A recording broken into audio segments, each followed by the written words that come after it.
Hello friends, welcome to life in village சமையல். நம்ம கிச்சனில் இன்னைக்கு வாழைப்பூ பொரியல் எப்படி செய்யுதுன்னு பார்க்கலாம். நம்ம தோட்டத்தில் போயிட்டு வாழைப்பூ பறிச்சுன்னு வந்துட்டு அதுக்கப்புறமா ஃப்ரெஷ்ஷாக இது எப்படி கசப்பு இல்லாமல் செய்யறதுன்னு நான் சொல்லி காட்ட போகிறேன். இதில் வேர்க்கடலை வச்சு சேர்த்து செய்யறதுனால புரோட்டீன் சத்தும் அதிகமாக இருக்கும். வாங்க இப்போ எப்படி செய்யறதுன்னு பார்க்கலாம். உங்கள் எல்லார்கிட்டையும் ஒரு சின்ன ரெக்வஸ்ட், நம்மளோட சேனலை யாரெல்லாம் சப்ஸ்கிரைப் பண்ணலையோ சப்ஸ்கிரைப் பண்ணிடுங்க.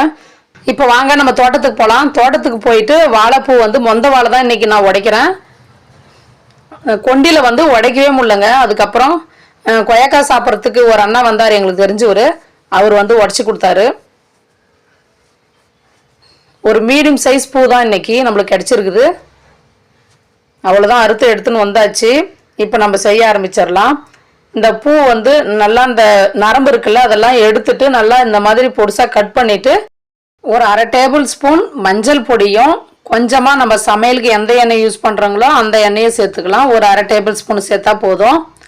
சேர்த்துட்டு நல்லா மிக்ஸ் பண்ணி வச்சிடணும். இது நம்ம ஓவர் நைட் நல்லா ஊறட்டும். நம்ம காலையில் தான் செய்ய போகிறோம் லஞ்சுக்கு. அதனால் இப்போ நைட்டு இந்த மாதிரி நீங்கள் பண்ணி வச்சிட்டிங்கன்னா இதில் இருக்கிற கசப்பு தோறுப்பு எதுவுமே இருக்காது. குழந்தைங்களாம் விரும்பி சாப்பிடுவாங்க. கொஞ்சம் கூட கசப்பே இருக்காது. இந்த அளவுக்கு நல்லா மிக்ஸ் பண்ணிவிட்டு மூடி வச்சிடலாம். இந்த வாழைப்பூ, மஞ்சள் பொடி, எண்ணெய் இது மூணு மிக்ஸ் பண்ணக்குள்ள அவ்வளோ ஒரு வாசம் சூப்பராக இருக்குது. அந்த வாசம் அவ்வளோதான். இப்போ காலையில் நான் ஒரு பாத்திரத்தில் மாற்றிட்டு இது கூட கொஞ்சமாக தண்ணி மட்டும் ஆட் பண்ணி கொஞ்சமாக உப்பு போட்டுக்கலாம். இது ரெண்டும் போட்டு நல்லா வேக வச்சுக்கலாம்.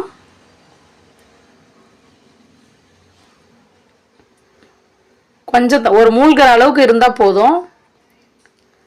இப்போ வேக வச்சுட்டு ஒரு 10 நிமிஷத்தில் வெந்துடும். நம்ம ஒரு முக்கால் பதத்துக்கு வெந்தால் போதும். ரொம்ப கொலைய வேக விட்டுட்டோம்னா நம்மளுக்கு இதில் இருக்கிற நியூட்ரிஷன்லாம் இருக்காது. அதனால் ஓரளவுக்கு இந்த அளவுக்கு இருந்தால் போதும். பாருங்கள், கொஞ்சம் நசுக்குனா நசுங்கி வந்தால் போதும். இப்போ நம்ம தண்ணியெல்லாம் எடுத்துகிட்டு தனியாக வச்சிடலாம். வேர்க்கடலை இதுக்கு சேர்க்க போகிறேன்னு சொன்னேன்ல, அதனால் அது வறுத்துக்கலாம். ஒரு பூக்கு நான் 100 கிராம் வேர்க்கடலை சேர்த்துருக்கேன். அது அதிகமாக இருந்துச்சுன்னா நீங்கள் கொஞ்சம் கம்மியாக கூட பண்ணிக்கலாம்.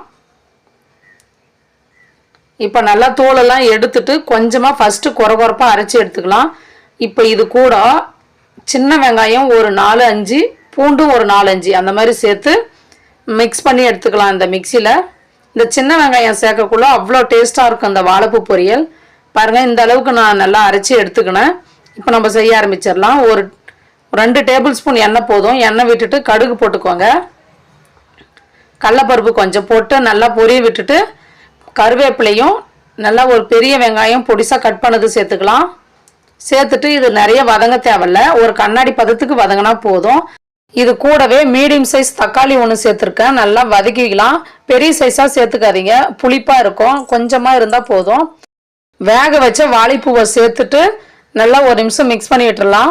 நம்ம வேக வைக்குள்ளேயே உப்பு போட்டிருக்கோம். இப்பயும் கொஞ்சம் சேர்த்துக்கலாம். இப்போ நல்லா வதங்கிட்ட பின்னாடி ஒரு டேபிள் ஸ்பூன் குழம்பு மிளகாய் பொடி, கொஞ்சமாக ஒரு 1/4 டீஸ்பூன் மஞ்சள் பொடி சேர்த்துக்கோங்க. சேர்த்துட்டு இந்த பச்சை வாசனை போகிற வரைக்கும் இதையும் நல்லா வதக்கிக்கலாம். வதக்கிட்டு நம்ம இப்போ அந்த வேர்க்கடலை மிக்சரை போட்டு வச்சிருந்தோம்ல, அதை சேர்த்துக்கலாம். கட்டி கட்டியாக இருக்கும், அதெல்லாம் நல்லா உடச்சி சேர்த்துக்கோங்க. ஏன்னா நம்ம வெங்காயமும் பூண்டும் சேர்த்து இதில் மிக்ஸ் பண்ணி போட்டிருக்கோம். அதனால் அது ஈரப்பதத்தில் கட்டி ஆகிடும். நம்ம நல்லா இதை உடச்சி விட்டுட்டு அதுக்கப்புறமா கொஞ்சமாக தண்ணி தெளிச்சிக்கலாம். அப்படி இல்லைனா கொஞ்சமாக தண்ணியும் ஊற்றிக்கலாம். நான் கொஞ்சமாக தண்ணி ஊற்றிட்டு நல்லா மிக்ஸ் பண்ணி விட்டுட்டேன். ஒரு 5 நிமிஷம் நல்லா வேக விட்டுட்டு அதுக்கப்புறமா நம்ம இறக்கிட வேண்டியது தான்.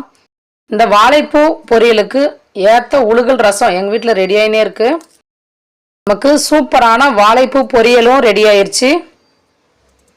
அவ்வளோதான். நான் இந்த அளவுக்கு பொரியலாக எடுத்துக்கணும். ரசம் இருக்கிறதுனால கொஞ்சமாக கிரேவி வேணும்னாலும் நீங்கள் இன்னும் கொஞ்சம் தண்ணி ஆட் பண்ணி அப்படியே சாதத்தில் பிசைஞ்சு சாப்பிட்டோம்னா அவ்வளோ டேஸ்ட்டாக இருக்கும். கண்டிப்பாக உங்கள் வீட்லேயும் இதே போல் வேர்க்கடலை வச்சு புரோட்டீன் நிறைந்த ஒரு உணவை செஞ்சு கொடுங்க. எல்லாரும் விரும்பி சாப்பிடுவாங்க. இந்த ரெசிபி உங்களுக்கு பிடிச்சிருந்துச்சுன்னா மறக்காமல் வைஜெயந்தி கிச்சனை லைக் பண்ணுங்கள், ஷேர் பண்ணுங்கள், கமெண்ட் பண்ணுங்கள். தேங்க்யூ.